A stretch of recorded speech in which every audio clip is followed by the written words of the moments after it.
Antes de mais nada, boa noite a todos. Boa noite. Que possa ser uma inquietante noite, que vocês possam sair daqui melhores do que já estão. Para quem não me conhece, meu nome é Jamar Monteiro. Eu sou um macumbeiro. Não diga. Eu sou espírita, mas eu sou macumbeiro. Adoro a macumba. Amo a Umbanda e amo o kardecismo. Desde os meus 12 anos de idade eu tenho contato com a espiritualidade. Minha mãe, Vanilde, foi a única médium inconsciente que eu encontrei em vida. São raríssimos os médiuns inconscientes, vocês sabem disso. A maioria dos médiuns aqui presentes, eu senti, todos aqui são conscientes. Não há nenhum inconsciente. É raro essa mediunidade de você ser tomado inconscientemente e não ser mais dono daquilo que você faz. Minha mãe me assustava. Com 12 anos de idade, minha mãe começava uma frase conversando comigo e do nada vinha a doutora Assis, do nada vinha o caboclo, do nada vinha a vovó. E eu não entendia nada com 12 anos de idade, aquilo para mim era uma novidade. E da mesma palavra que a minha mãe estava usando, ela desincorporava e voltava na mesma palavra e continuava como se nada tivesse acontecido. Ela perdia a noção de espaço e tempo. Minha mãe despertou o meu interesse por isso.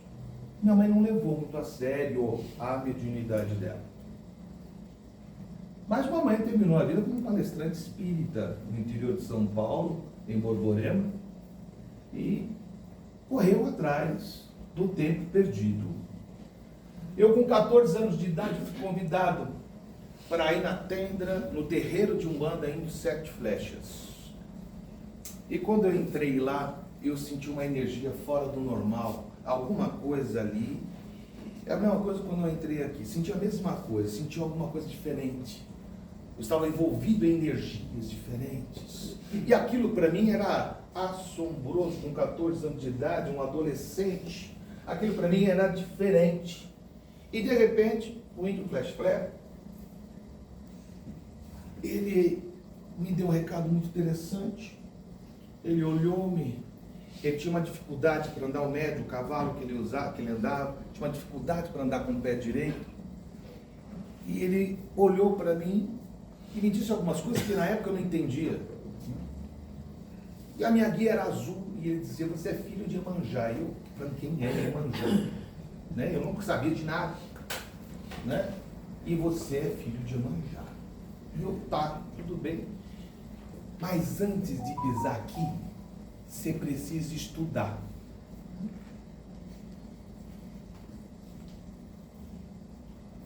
Você precisa ler Chico Xavier. Você precisa fazer escola de médium. E fui eu, com 17 para 16, 16, 17 anos, comecei a frequentar o Perseverança. Quando os dois estavam fazendo escola de médios, trabalhei muito tempo ali, então eu me colocava hora na cura, hora na psicografia, e hora estava num lugar, estava no outro, dando passe, e de repente o curioso, que nessa época eu já namorava a minha esposa, a professora Norien, maravilhosa, espírito lindíssimo, vocês vão conhecer. Minha esposa, ela não entendia nada de espiritismo. Nós éramos namorados, namoramos naquela época, 20 e poucos anos, fazendo curso de média, aquelas coisas, trabalhando, e eu doido para trabalhar, e nada, e a Guiomar me chamava, era uma perseverança, eu tenho que fazer uma escola, tem mais tempo, não é o tempo, mas eu doido para trabalhar com energia. E a Guiomar passa por mim, pela minha esposa, e fala: você vai trabalhar. Não para mim, para minha esposa. Como é que pode? E ela assustadíssima, falou: eu? Né? E ela dando passe, e eu ali esperando a oportunidade, e a oportunidade veio posteriormente. Né? Tive até o privilégio de Guiomar me citar num dos livros dela, num dos meus trabalhos como escritor. Ela me citou no livro, e eu fiquei muito feliz. No primeiro livro que ela escreveu, ela ainda colocou na bibliografia dela uma referência do meu livro. E isso eu fiquei muito feliz de ter colocado, de ter. Entrei e fiquei tanto tempo, minha esposa é prova disso, tanto tempo no espiritismo, aprendendo um pouco, e a gente descobrindo que a gente não sabia nada. E cada dia que passa eu descubro que eu não sei nada. É impressionante como eu não sei nada. Mas a gente começou a ler, estudar, os filhos vieram, e de repente chegou um outro ciclo na minha vida. E pelos meus guias, pai Tomé de Aruanda, o preto velho, que dizem que ele é mais branco que preto, eu não entendo essas coisas, mas está na hora de você aprender algumas coisas. E aproximadamente 15, 16 anos, eu comecei meu primeiro contato com Umbanda, o contato efetivo para trabalho, especificamente.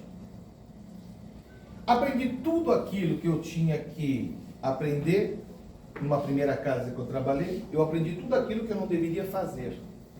Aprendi. Porque tudo na vida da gente é aprendizado. Tudo é aprendizado. E depois de alguns anos aprendendo, eu fui convidado a ingressar numa outra casa e fiquei 12 anos nessa casa, trabalhando, exercendo a função de cavalo. Olha o termo que a gente usa. Eu sou um cavalo. Né? E a gente aprende, e a gente trabalhou até esse ano nessa casa. E o que a gente aprendeu? A gente aprende muita coisa dentro da área espírita. A gente aprende que a gente pensa que é dono do nosso destino, da nossa verdade. A gente pensa que a gente sabe tudo. A gente pensa, a gente acredita, né, que as coisas vão acontecer do jeito que a gente quer, mas não acontece do jeito que a gente quer. Acontecem do jeito que tem que ser. Eu trabalho com pessoas há mais de 33 anos. Minha esposa é diretora aposentada, foi professora da rede pública. Eu também me dediquei mais de 30 anos na educação. Eu sou diretor de escola em Santana de Parnaíba. Formei muitos professores na universidade. Mas, em 2002 exatamente, eu comecei a me apaixonar por uma outra área, que é a área das pessoas. Em 2002, eu comecei a estudar um pouquinho mais, a entender a psique humana, entender um pouco mais como as pessoas respondem. Em 2002, eu comecei a me apaixonar pelas relações entre as pessoas, que eles chamam de relações interpessoais, e foi meu objeto de estudo por muitos anos. E hoje eu atuo como terapeuta. Eu adoro essa área. E quem me inspira literalmente é Jesus, que é o maior terapeuta no mundo, do corpo e da alma. Eu aprendi nas relações entre as pessoas que existem 5 maneiras de nós descobrirmos as respostas para os nossos problemas. Desculpe, eu vou fazer uma pergunta básica. Alguém aqui tem problema? Obrigado, graças a Deus. Graças a Deus, 90% dessas pessoas não precisam de terapia. 10% que não levantou a mão estão negação. Esses precisam. Depois pegam meu cartãozinho no final, tá, vida? Precisa, porque não é possível. Porque ter problemas é algo normal. O que nos diferencia é a maneira como lidamos com os problemas. É isso que diferencia.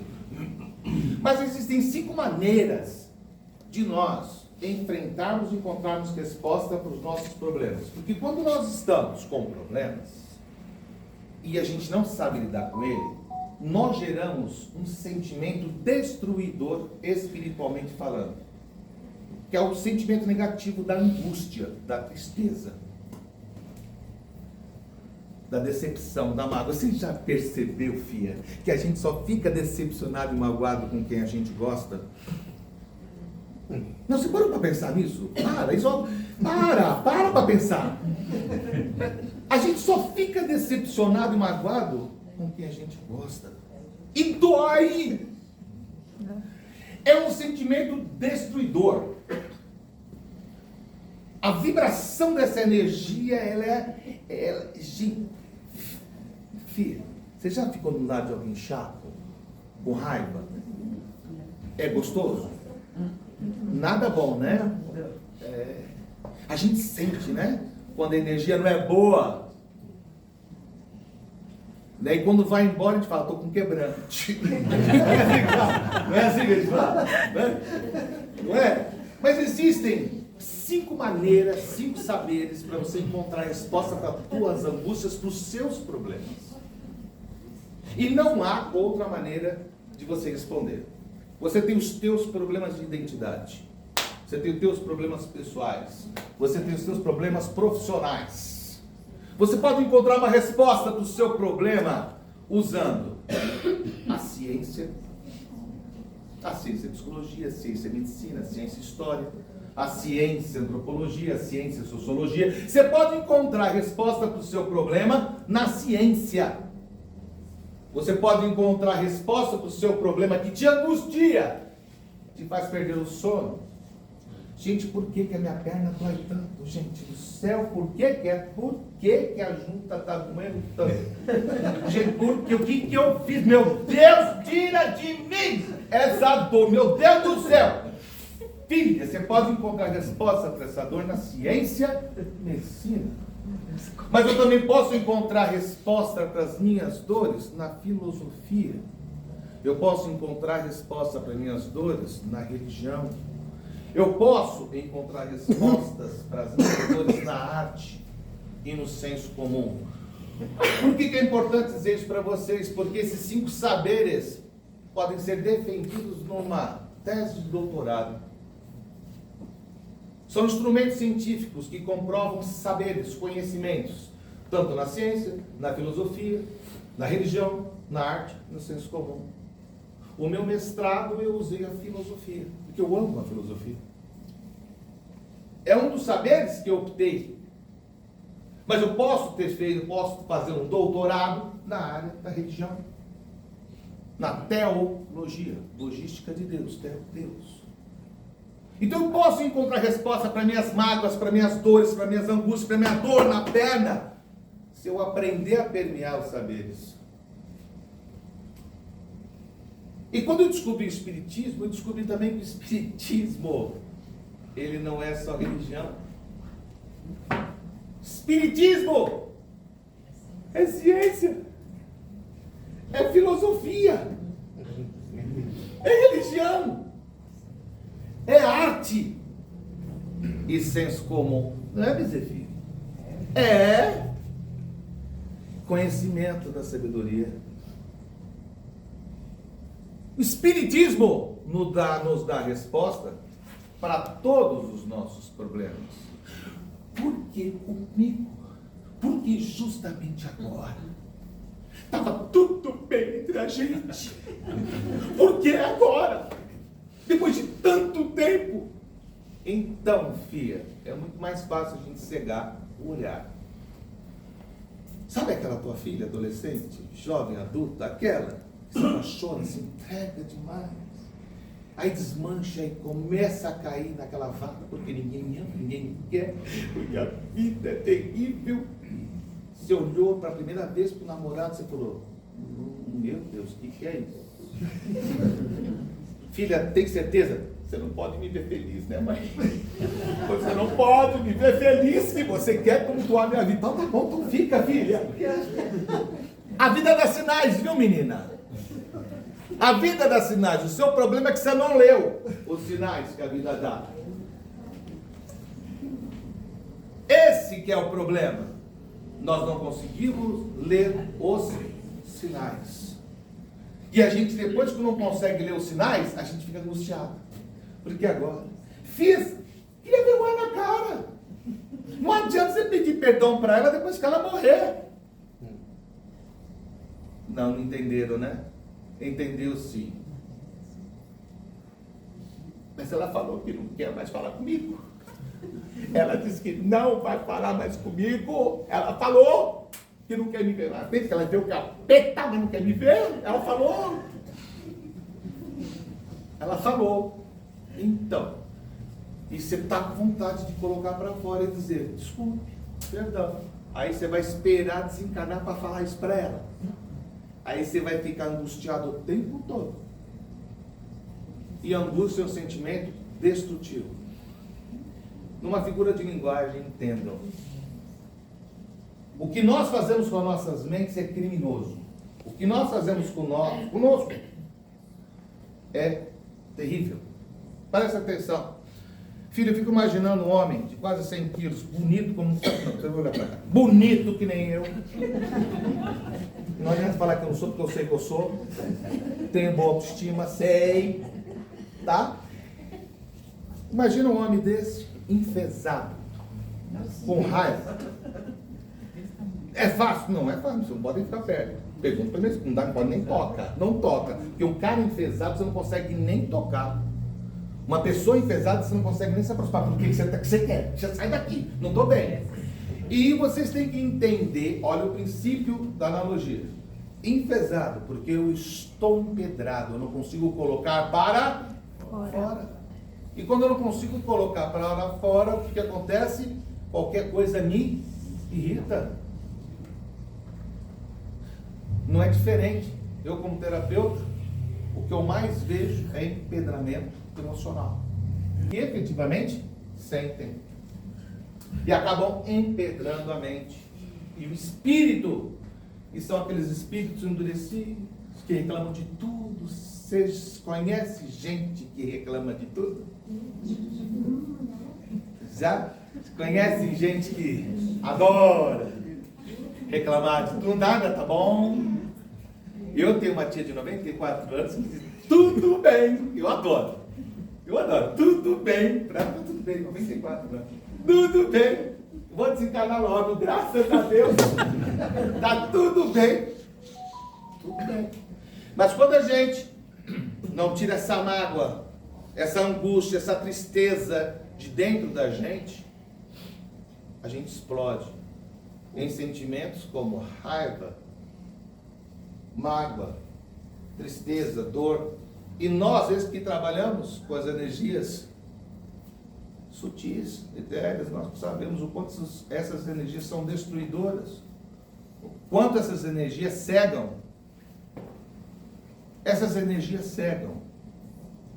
Quantas vezes, quantos relatos dos nossos irmãos da espiritualidade nos mostrando, nos revelando, né? Irmãos ali que tem ali, estão sendo acolhidos, mas não conseguem enxergar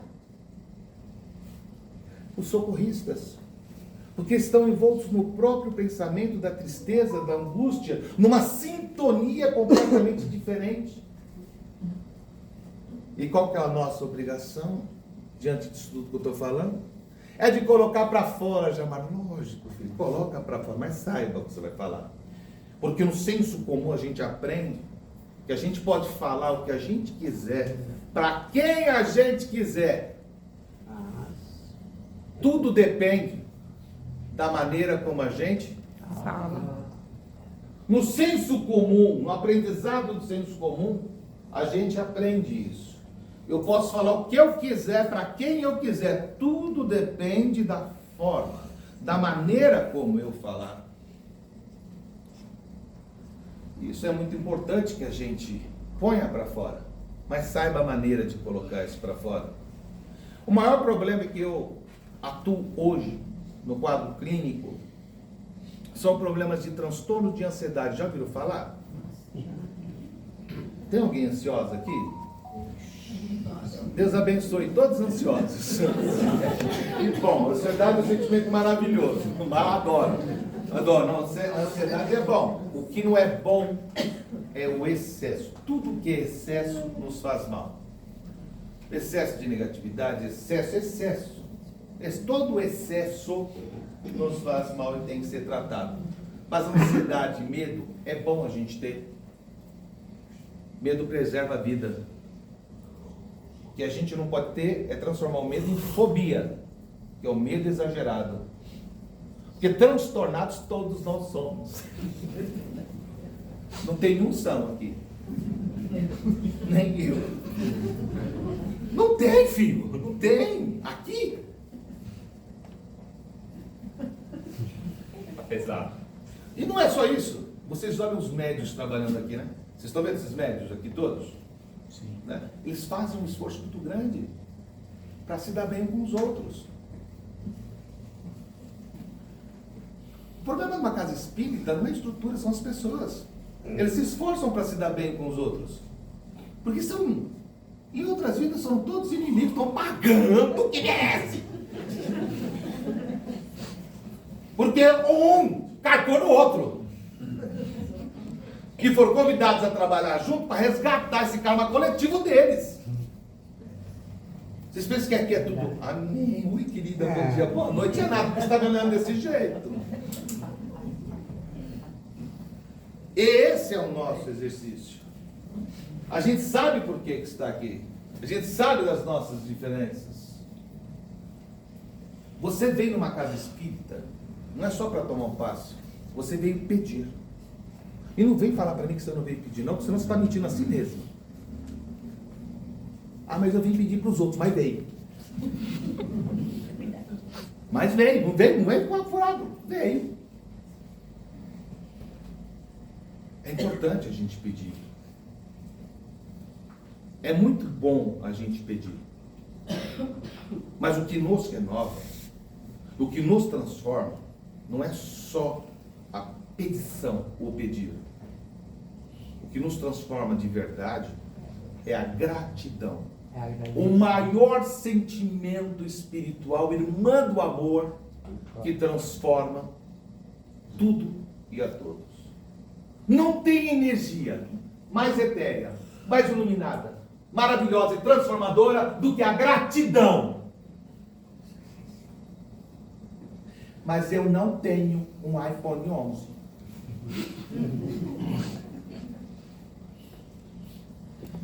Agora desce 4, agora é 14. Tá.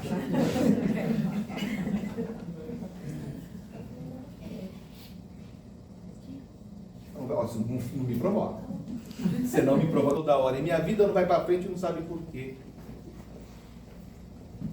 Mas todo mundo vem para cá, vem para pedir e também vem agradecer, certo? Porque gratidão é um sentimento transformador. Todos aqui levantaram a mão e me disseram que tem as suas angústias. Então vamos explicar o que é angústia para a gente poder entender melhor isso. A angústia é a ausência de resposta. Por que está acontecendo comigo? Por que dessa forma? Porque justamente agora que eu estou feliz no local onde eu estou trabalhando, me mandaram embora. E aí eu tenho duas opções: me revoltar, xingar, bater de frente, ou entender aquilo como uma oportunidade para eu mover-me, para eu motivar-me a conseguir algo diferente. Mas são olhares diferentes, vocês concordam comigo? Isso depende do nosso olhar. Às vezes aquilo que nos parece ser triste, constrangedor, muitas vezes é uma oportunidade que nós estamos recebendo. E a gente então tem que aprender a não reclamar. Então a gente tem que aprender a ter fé. Eu não estou dizendo aceitar, eu estou dizendo ter fé, porque as pessoas confundem aceitar a situação e ficam procrastinando, esperando que o mundo venha a seu favor. Não confundam, eu não disse, eu disse, é bem diferente. A gente tem que ter fé. Aceitar é mais fácil. Ter fé é difícil. Menina, perdi um ente querido, perdi minha mãe. Meu Deus! Eu posso me revoltar ou eu posso entender. Perdi meu emprego. Eu posso aceitar ou eu posso entender. E posso ter fé. Para que a fé? Por que a gente precisa de fé? Porque nós, infelizmente, ainda estamos num planeta de provas e... E o que isso significa? E é tudo de bom? Todo mundo numa sintonia azul? Todo mundo dentro de um padrão vibratório adequado? Não. Então é melhor a gente ter o quê? Fé. Outra coisa que eu quero deixar claro para vocês aqui. Como todos nós temos problemas, como todos nós temos as nossas angústias e tristezas, eu dei a dica para vocês. Onde eu vou encontrar a resposta para o meu problema? Você tem que se perguntar a si mesmo. Onde você pode encontrar? Jamais eu encontrei uma resposta no Espiritismo para o meu problema. Meus filhos não se bicam, meus filhos se odeiam. Poxa, então provavelmente são inimigos que vieram de uma outra vida com o mesmo problema. Então não. Isso é legal a gente ouvir isso. Resolveu o problema, ouvir? Então essa é a questão. A gente já sabe qual é a causa. Se a gente sabe qual é a causa, a gente tem que propor uma solução. Arrumar instrumentos para que eles possam aprender, no mínimo, a se respeitar. Eles não precisam se amar no primeiro momento. Mas o primeiro passo é o respeito. Depois ele aprende a amar. Mas se já vieram nessa vida brigando um com o outro, não se dão. Não se bicam. Então qual que é o nosso primeiro passo? Não, a mãe quer que eles se amem. O pai quer que eles se amem. E não, vocês têm que se amar, Não! Se respeitem. É o primeiro passo. Depois você aprende a amar. Como é que você vai amar se você não aprendeu a respeitar primeiro? São coisas que parecem tolas, né? Bobagens, mas fazem a diferença. Outra coisa. Por que as pessoas, infelizmente, não mudam? Jamais as pessoas não mudam? Eu não mudo ninguém. Você muda alguém? Eu não consigo mudar ninguém. Você muda alguém? Vocês mudam alguém? Porque ninguém muda, mas nós mudamos o nosso olhar em relação a pessoas. Nós podemos mudar o nosso olhar em relação à situação. Mas a gente querer mudar a pessoa, jamais. Quem somos? Nós não somos Jesus, pelo amor de Deus. Ele não precisa fazer força, né? A energia dele era tal que ele passava e já ia transformando. As pessoas não aguentavam aquela energia e já se transformavam. Nós estamos longe disso. Mas nós temos que nos esforçar para sermos melhores. E como espíritas, nós temos que aprender a transformar o homem novo todos os dias. E como é que a gente transforma esse homem velho no homem novo? Com fé, com amor e com gratidão.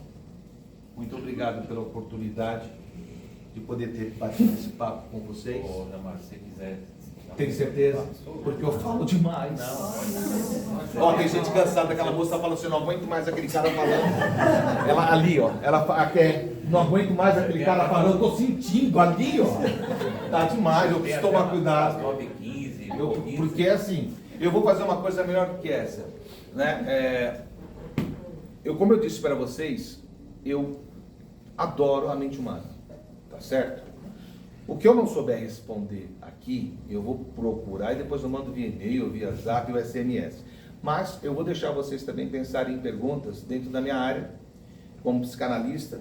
Se vocês tiverem alguma pergunta sobre alguma coisa, e eu vou poder responder para vocês. Se tiverem alguma pergunta em relação ao que eu estou abordando aqui também, sobre angústia, mágoa, gratidão, fé, fiquem à vontade de fazer pergunta. Levantem o bracinho, digam o nome, tá bom? E peguem a senha, devagar,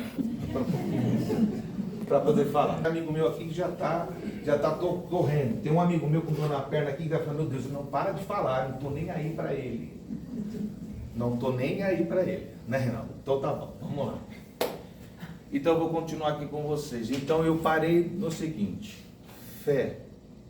Vocês lembram disso? Ter fé, amor e gratidão. Lembraram disso? Sim. Muito bem. Quando a gente consegue colocar essas energias em evidência em qualquer trabalho espiritual, a coisa flui. Gente, vocês já amaram? Como é que a gente faz para espantar mal-olhado, cobrir, encosto, egum? O que a gente faz para fazer tão simples, gente? É só lembrar os princípios básicos do Espiritismo. É só lembrar, por exemplo, a pergunta de Kardec ao Espírito Verdade. Os Espíritos influenciam as nossas vidas mais do que penseis. Eles vos dirigem. Só comecem por aí. Se os Espíritos dirigem as nossas vidas, significa que eles estão dirigindo através de uma coisa chamada sintonia. Não há uma outra forma de dirigir nossa vida senão se ligar conosco, porque sintonia significa ligar, estar ligado a alguma coisa. Concorda comigo? Então, se os espíritos influenciam nossas vidas mais do que nós pensamos, é porque existe uma sintonia que nós precisamos, olha lá, lidar, encaixar. Vamos entender um pouco isso. Gilmar, eu já fui na casa de uma pessoa, fui convidado, entrei e não vi a hora de ir embora. Me senti mal. Alguém já se sentiu mal indo na casa de alguém? Ao ponto de falar assim, gente, vamos embora aqui. Nossa, não estou bem, eu tenho que ir embora. Sim, já aconteceu com vocês já isso? Isso tem a ver com sintonia. Tá bom. Quando vocês fizeram isso, vocês não tinham visto essa palestra, não tinham batido papo com a gente, ainda não era espírita, tá, papo. Mas quando a gente vai visitar alguém, qual é a primeira coisa que a gente tem que fazer antes de entrar na casa da pessoa? Ah, desculpa! A gente muitas vezes merece aquilo que a gente passa pela nossa invigilância. Vocês estão me entendendo? E quando a gente pede licença, eu estou pedindo licença para quem? Então eu estou entrando em sim? Tudo é sintonia, estou entendendo agora, Jamar. Então quer dizer que eu estou, mesmo para entrar na casa de alguém conhecido, eu tenho que pedir mentalmente licença? É óbvio. Por quê? Para você entrar em sintonia e não deixar aquela sintonia do ambiente tomar conta de você. São coisas que aparentemente são tão bobinhas e a gente esquece no dia a dia de colocar em prática. Por exemplo, velório. Eu não suporto velório. Minha esposa me ensinou. Eu também não gosto, mas a gente tem que ir. E é uma verdade. A gente tem que ir. Tem muita coisa na vida da gente que a gente tem que fazer não porque a gente gosta e quer, porque a gente precisa. Eu não gosto de estudar, mas precisa. Eu não gosto de velório, mas preciso. A gente tem que pedir licença para os guardiões. Para entrar e para sair. É uma oração simples. E a gente esquece. Quantas pessoas aqui vão nos hospitais e esquecem de pedir licença para entrar e para sair? Aí depois chega aqui na casa com um bolso carregado. Não estou bem. Estou bem. Estou bem. E não sabe por quê. Por que será? E muitas coisas, agora indo um pouco mais além. Presta atenção para vocês aprenderem. Nós temos um vício terrível. A gente leva o trabalho para casa. Eu não estou falando o trabalho, o trabalho é a vibração do nosso trabalho para casa. A maioria de vocês. São poucos aqui que pedem licença para entrar e para sair. E como é que eu sei que a minha esposa está trazendo o trabalho para casa? Quando ela chega em casa, não mais, ela está aposentada. Quando ela chega em casa, joga a bolsa de um lado, joga a coisa de um lado, não aguenta aquelas crianças, pelo amor de Deus, que elas queimem no mármore branco do inferno. Ela está trazendo o quê? A energia do trabalho para casa. Eu tenho meus conflitos lá com os meus. Lá com o meu pessoal da limpeza, com o meu pessoal, os oficiais da escritura, com os professores. E que saco, meu. Quantas vezes eu tenho que explicar, é assim, assim, assim. Aí chego em casa sem vigiar. Não quero falar com ninguém, não estou falando com ninguém. Quer dizer, eu estou trazendo o meu trabalho para a minha casa. E aí, minha esposa se aproxima tentando um diálogo. Tá tudo bem, amor? A gente olha. Você quer conversar com você? E a gente vai levando o trabalho para casa. A gente tem essa tendência de levar essas coisas para casa. Espírita é um serzinho engraçadinho. Médio de tarefa é uma graça. O médio de tarefa é uma graça. Não tem que ser mais invigilante do que o médio de tarefa. Vocês acham que eu estou brincando? Ah, bom. Vocês acham que eu estou brincando? Não tem. Nós temos os dias muito mais do que nós vigiamos. E muitas vezes nós nos deixamos levar por coisas que não são nossas. 100% das vezes. Como é que é? Como destruir? Como o teu inimigo vai te destruir? Como espírita. O teu inimigo ele é danado. Ele é inteligente. E inteligência não tem nada a ver com evolução. Presta atenção. Tem, mas depois a gente explica isso depois. Mas olha que interessante, né? Como é que eu vou destruir essa figurinha? Você não faz a sua vigia, você vem para o centro, não pede licença, não faz a vigia, você chega em casa, aí as pessoas que moram com você, tá tudo bem? Você fala, tá. Nossa, você está com uma cara hoje, hein? Não, cara de sempre, eu estou bem. Nossa, está equivocado. Você, né, que está frequentando o centro espírita, né? É assim lá? Aqui uma coisa tem a ver com a outra. Olha, sair da sintonia. Mas você tem, só porque eu estou nervoso, você acha que eu...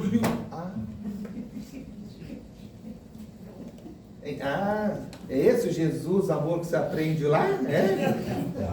É esse que você aprende? Como o nosso inimigo nos destrói rapidamente.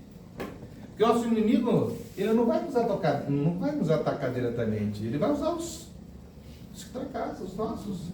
A vigilância deles. Eles vão minar o quê? Aquilo que você mais gosta, que te dá sustentação. Que é vir trabalhar. É difícil, mas é necessário. A gente tem que aprender a se vigiar, porque no Evangelho não está escrito orar e vigiar. É vigiar e orar. A gente tem que aprender mais a vigiar. Nós somos responsáveis por tudo que nós fazemos. Eu, graças a Deus, não sou perfeito.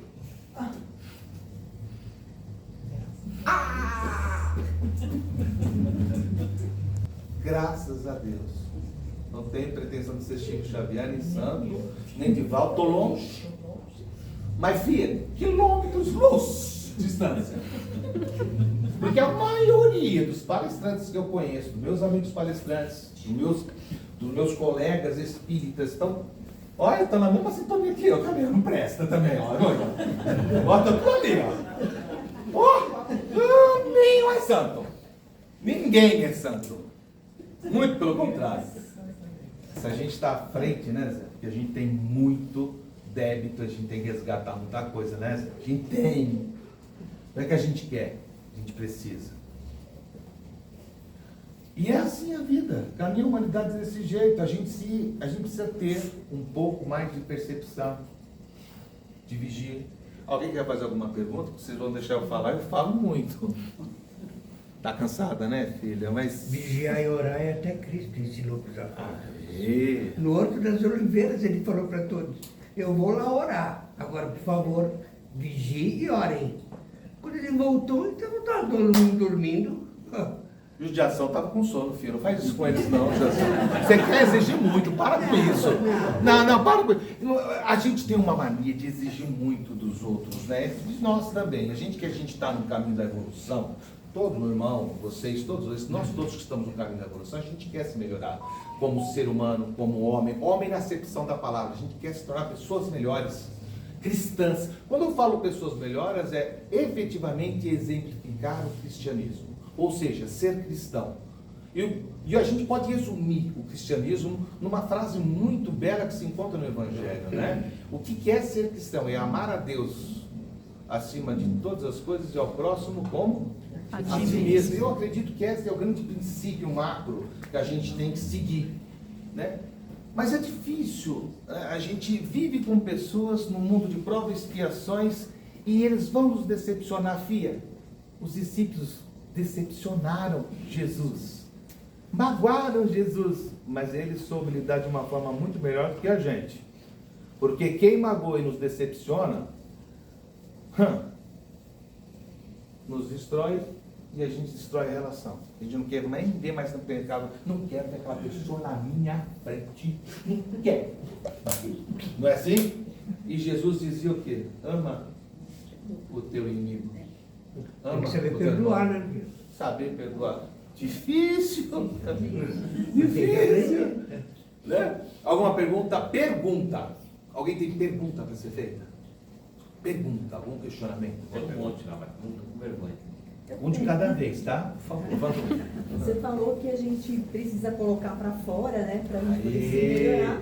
E às vezes a gente não sabe o que é o certo a gente tem para colocar para fora. Tem Boa alguma pergunta. coisa pra gente? Qual é o seu nome? Valéria.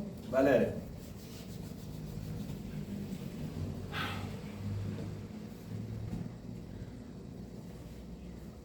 Valéria, nesses anos meus como terapeuta, eu escuto muitas pessoas.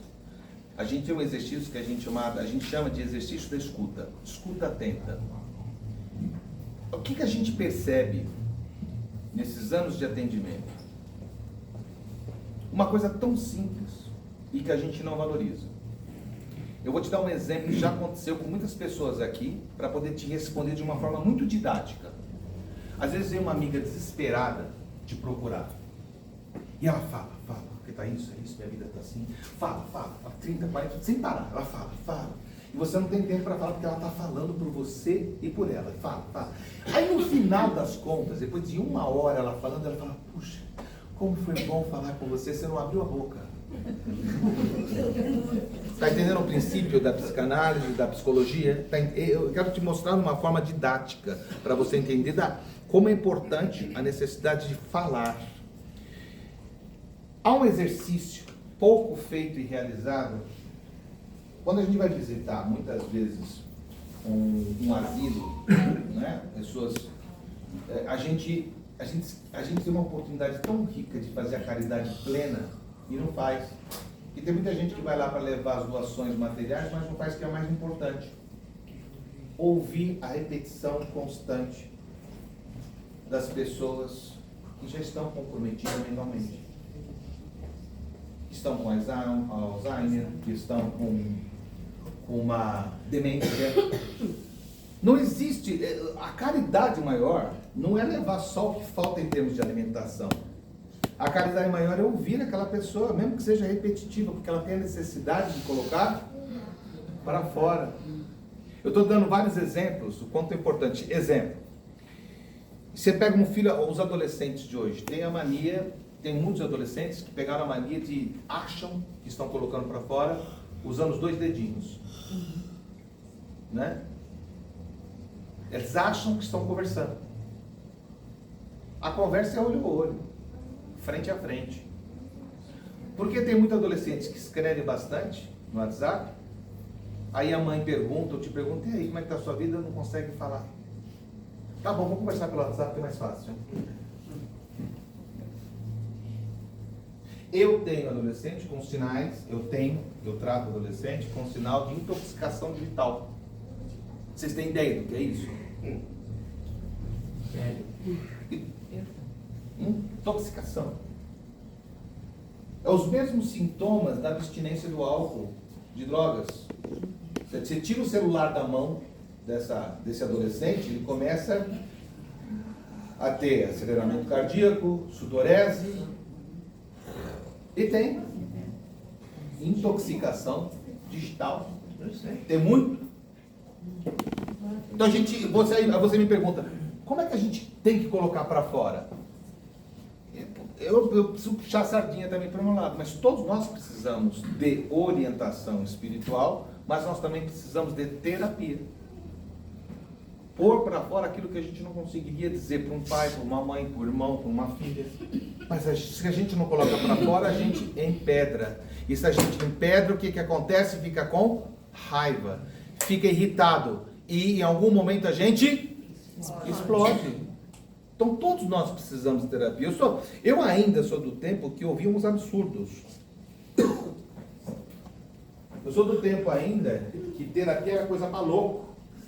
Não era prevenção à saúde mental. Era coisa de louco. Quem procura psicólogo é só louco.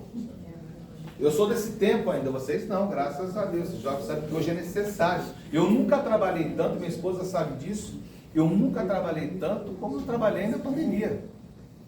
Eu não tinha horário para atendimento. Não tinha. Não tinha. O pessoal ensandeceu na pandemia. Vou te fazer uma pergunta, mas acho que não tem muito a ver com o tema, não, filho. Eu acho melhor deixar para outro dia, né? Ah, qualquer coisa você responde também. Não, sabe porque aconteceu um fato essa semana comigo, e relacionado com pessoas que são espíritas há muitos anos, conhecem a doutrina, são médiuns, entendeu? E essas pessoas não estão sabendo lidar com essa perda, filho. Luto. Com luto. Perda que você fala. Mesmo perda, alguém partiu.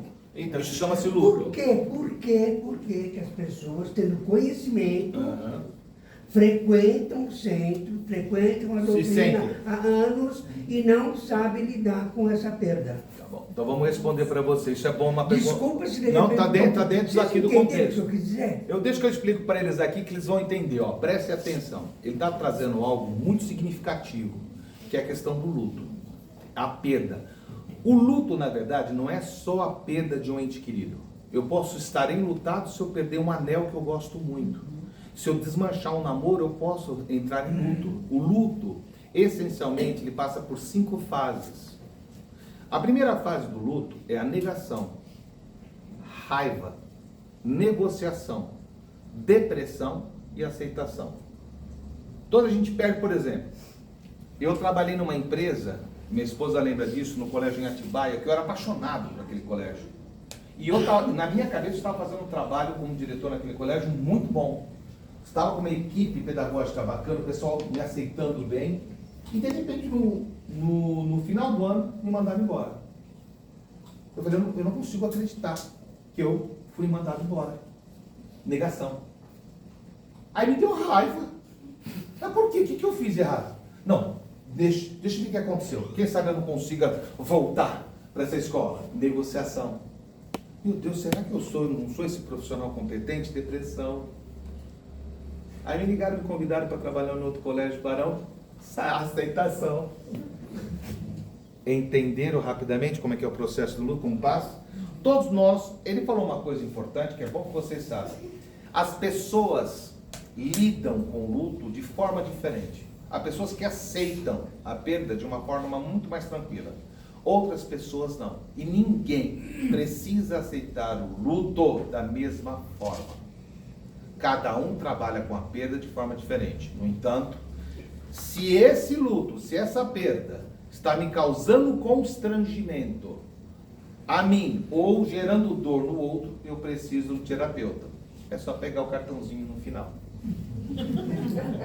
Simples assim. Entenderam a diferença? Não, o que eu não consigo entender é que as pessoas, elas frequentam a doutrina, elas sabem o que significa o passamento. Olha para mim. Agora, aceita que dói menos. Não, Planeta de provas e expiações. Está vendo isso aqui? eu aceito, as pessoas sabem. Ninguém vai pensar, olha para mim, ninguém vai pensar como você e como eu. Aceita. Às vezes a gente sofre pela dor e a incompreensão do outro. A falta de compreensão do outro gera dor em nós. Essa dor, quando ela está em nós, ela gera irritabilidade. E normalmente nós nos tornamos pessoas mais insensíveis. Então a gente tem que trabalhar isso. Nós temos que aceitar com a fé que esse planeta nós teremos pessoas, espíritos que ainda moralmente precisam evoluir e crescer. Não é um pouco de egoísmo você não aceitar uma perda? Ou alguém partir, principalmente tendo conhecimento da doutrina? Eu acho que é um pouco egoísta isso, não é não? Mas a doutrina veio justamente para nós que somos falhos e necessitados. Para com isso. A doutrina veio justamente para nós. Nós, Eu acho que a gente não tem conhecimento.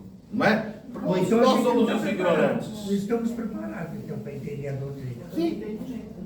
Sim. Em todos os lugares nós vamos encontrar pessoas mais e menos preparadas. Lembra que eu falei no início da palestra? O problema não é a estrutura. Qual é o problema de todo e qualquer centro espírita ou centro de caridade? São as pessoas. porque elas não sabem lidar com os problemas. Elas lidam com os problemas de forma diferente. Sua pergunta. No saber ouvir. Olha que legal. Você sabe por que as pessoas são irritadas, as pessoas gritam e são alteradas? Mahatma Gandhi, grande alma. Mahatma Gandhi significa grande alma. Ele foi abordado por uma jornalista numa determinada situação e virou um bate-papo quase que informal, mas gravado. E a jornalista, numa das perguntas mais específicas, filosóficas, espirituais, né? Ela baixou um pouco a guarda e fez uma pergunta assim do cotidiano. Ô Gandhi, Mahatma, Gandhi, por que as pessoas gritam tanto, falam alto? Mahatma sorri, miudinho, 1,54 m, e responde: as pessoas gritam porque se afastaram de si mesmas e não conseguem mais se ouvir. E a gente tem que aprender que toda a nossa indisciplina, a gente não saber ouvir, só falar alto, isso é uma invigilância nossa, porque a gente está, na verdade, afastado de nós mesmos e temos uma necessidade de ser ouvido. Mas quem não gosta de ser ouvido? Eu adoro ser ouvido, meu terapeuta gosta. E eu faço supervisão de outros, eles adoram falar. Todo mundo gosta de falar. Só que tem coisa que a gente não pode falar. Para mãe, papai, para irmão, para marido, entendeu? Então tá bom. Deus abençoe. Amém. Ai. Então tá bom. Você sabe o que acontece? Às vezes no trabalho de sexta-feira aqui que passa, e as pessoas que trabalham na sexta, elas que estão aqui, elas falam, às vezes a pessoa chega para tomar um passe, às vezes acaba não tomando o fato de tomar um abraço. Dê um abraço. E falar, já sai daqui melhor do que entrou. Às vezes, quando percebe, tem ir embora, não tomou um passe. Olha, eu tô quase trabalhando sexta-feira aí, eu adoro fazer isso. Elas que trabalham, elas falam que é muito comum isso. Já voltou, José, ao trabalho? Olha, se bobear, tô aí, tá? Por quê? Porque a abraçoterapia, o saber ouvir, é uma caridade que vocês não têm ideia. No plano espiritual, isso é muito bem visto, porque as pessoas não estão habituadas a ouvirem, as pessoas estão mais habituadas a se colocarem, a falarem. Ixi, gente, eu já fui muito poucudo, e minha esposa já cansou de me puxar as orelhas, que eu falo demais. E nesses últimos anos, melhorei um pouquinho. Melhorei, um pouquinho. Tá bom, amor, tá bom, um pouquinho, tá? Mas é difícil. É um exercício que a gente tem que fazer. E é um exercício de retomada, de disciplina. Eu tenho aprendido muito com os nossos guias, né? Os nossos guias, a gente diz assim, a gente tem que confiar nos nossos guias. A gente tem que cuidar e confiar em nossos guias. E a gente aprende muito com eles. Eu aprendo muito com o Pai Tomé de Aruanda. Aprendo muito com ele, com o Caboclo Biratã. Eu aprendo muito com o Capitão Alcides. Eu aprendo muito com o Baiano dos Cocos. Muito com eles. Aprendo muito com o Toninho, o Herê. Aprendo muito. A gente aprende muito com o Ixumaré. Aprendo muito. Mas você sabe, gente, aprender é uma coisa. Internalizar e significar é outra. Eu aprendo muito com as leituras, eu aprendo muito quando eu vou numa palestra espírita, eu aprendo muito quando eu leio um livro espírita, eu aprendo muito quando eu abro o livro dos espíritos, eu aprendo muito no meu evangelho no lar. Aprender a gente aprende, mas o mais importante é significar aquilo que a gente aprende. Vocês entendem quando eu falo significar? É colocar em prática. E é isso que a gente tem que começar a fazer. É uma coisa muito difícil, né? extremamente difícil, chamada reforma íntima. Fia, aprende. Aprende. É mais fácil construir do que reformar. Fia, é sério. É mais fácil construir do que reformar. Não, vocês já tiveram experiência de reformar a casa morando dentro dela? É fácil? Não é mais fácil construir? Então, por que a gente não aprende a construir os nossos princípios e valores e edificá-los de forma a não se tornarem abalados? Por que a gente não pode, então, construí-los e alicerçá-los em solo realmente fértil? E a doutrina dos Espíritos é esse solo fértil. Porque a doutrina dos Espíritos, ela é ciência, ela é filosofia, ela é religião, ela é arte, ela é senso comum, ela é oportunidade. Gente, com todo respeito, eu estou muito feliz de estar aqui hoje. Eu só não vou dizer para vocês, ou porque eu vou dizer só para o Zé Roberto depois, mas tudo nessa vida não é à toa. Não é à toa. Não é à toa. A gente passa por provações da nossa vida, mas Pai, o nosso Deus, nosso Pai Oxalá, nos mostra para onde a gente tem que ir e o que fazer. Muito obrigado pela oportunidade que vocês tiveram em me ouvir. Muito obrigado pela paciência que vocês tiveram em me ouvir. Obrigado pela acolhida. E que Deus, nosso amantíssimo Pai, Jesus, nosso Mestre e Senhor, nossos orixás e os guias que trabalham na irradiação dos orixás, possam abençoar cada um que aqui se encontra, nessa casa. Que cada um de vocês possa receber do plano maior da vida todas as energias necessárias para superarem todas as dificuldades. Que todos vocês possam, em nome de minha mãe Iemanjá, receber as bênçãos das energias transformadoras. Que a gratidão seja uma constante em vossas vidas e que todos vocês possam sair dessa casa melhores do que aqui chegaram, em nome do nosso Senhor Jesus Cristo, em nome do nosso Senhor Jesus Cristo, em nome do nosso Pai Oxalá, em nome de todas as correntes que aqui sustentam essa casa, Exus e Pombogiros, protetores dessa casa, recebam todo o nosso carinho, recebam nossas orações de fortalecimento e de paz. E digo mais, oxente,